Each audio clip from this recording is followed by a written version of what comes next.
Seringkali di dalam menilai seseorang, kita hanya melihat penampilan luarnya saja. Sebagaimana yang saya berpenampilan sekarang ini.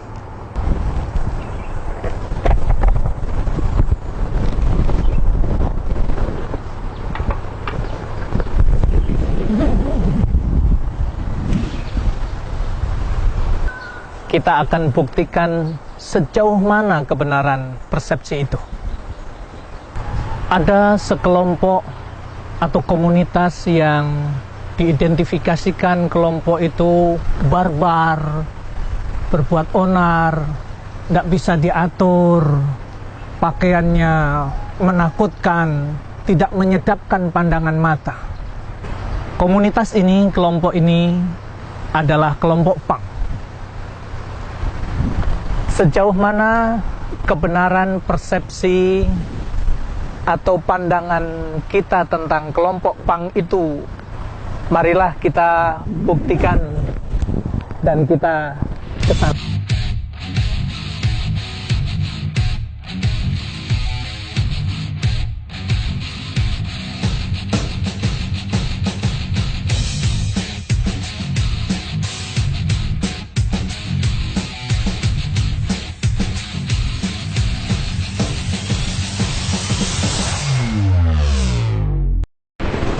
Kabar Muhammad Abu Jihad. Subhanallah.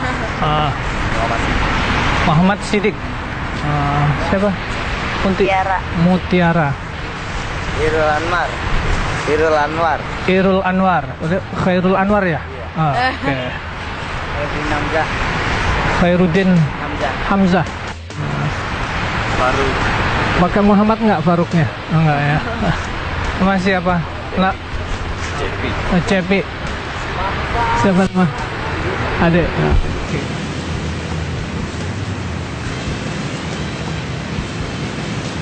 Pesan masyarakat itu kan teman-teman pang itu buat onar, gimana menurut Anda tanggapan orang-orang seperti itu? Karena masyarakat masih memandang kita sebelah mata dengan adanya kita penampilan seperti ini. Orang-orang yang di jalan, yang cari makan di jalan, yang ngemis, yang ngamen, mereka kan punya hak untuk bertahan hidup gitu, buat cari suap nasi, buat makan.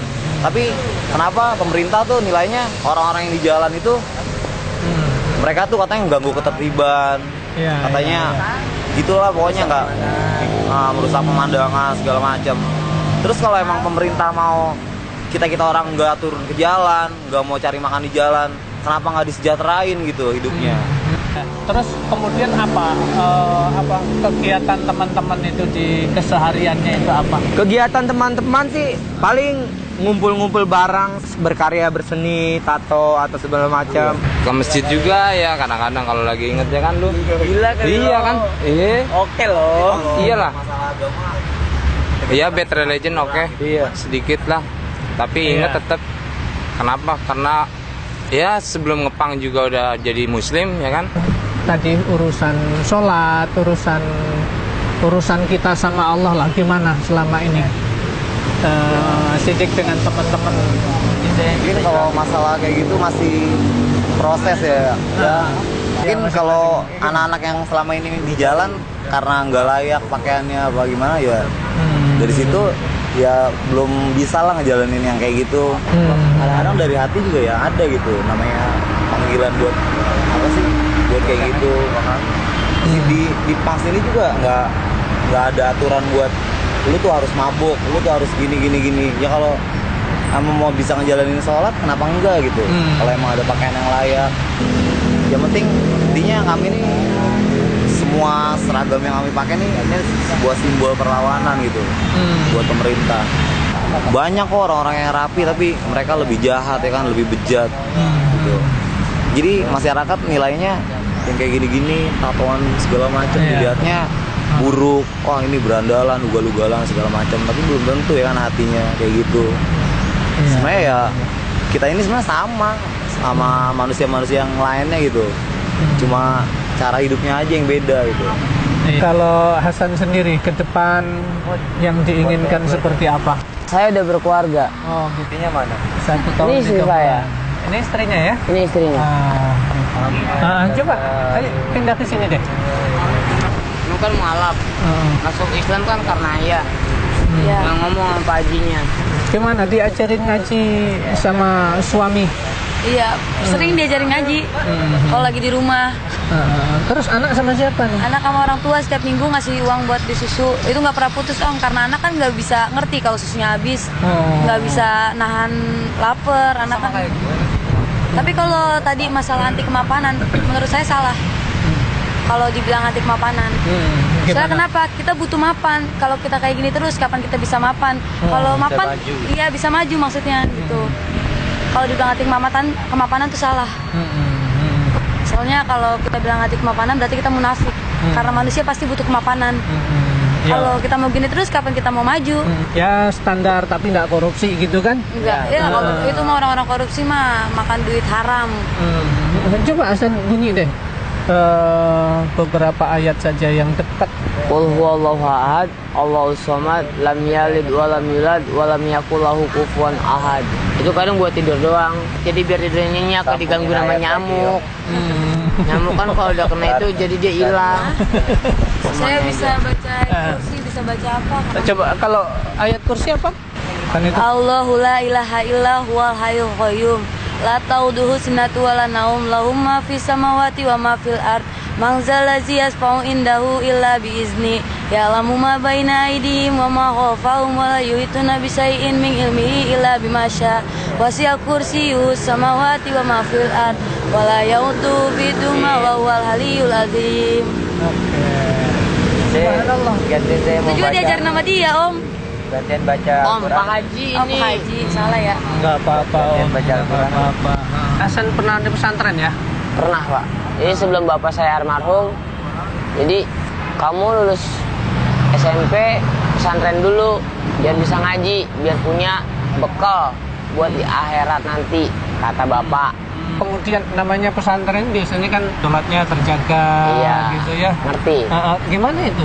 Kadang kalau waktu di rumah sholat mah sholat, kadang orang juga ngucapnya gimana? Wah orang ini tatoan kok sholat. Emang sholat karena tato? Bukan. Yang penting niat. Ya, sholat itu dan niat, tapi syarat sholat, rukun Iya, sholat kan harus rukun dipenuhi sholat. gitu. Betul. Iya. Itu siapa? Ninung. Gimana kok ceritanya kok tertarik Ninung, sama Hasan terus menjadi mu'alaf, gimana ceritanya? Ya nurutlah sama suami lah istilahnya. Menjak nikah sama dia jadi bisa sholat, jadi bisa ngaji, jadi ngerti lah istilahnya gitu. Walaupun emang jarang-jarang, jujur aja emang jarang-jarang dilaksanain, tapi alhamdulillah udah bisa. Ini istri Hasan. Ya. Boleh nggak temannya nyiumin? Gak boleh lah. Nggak boleh ya? Kenapa nggak boleh? Haram.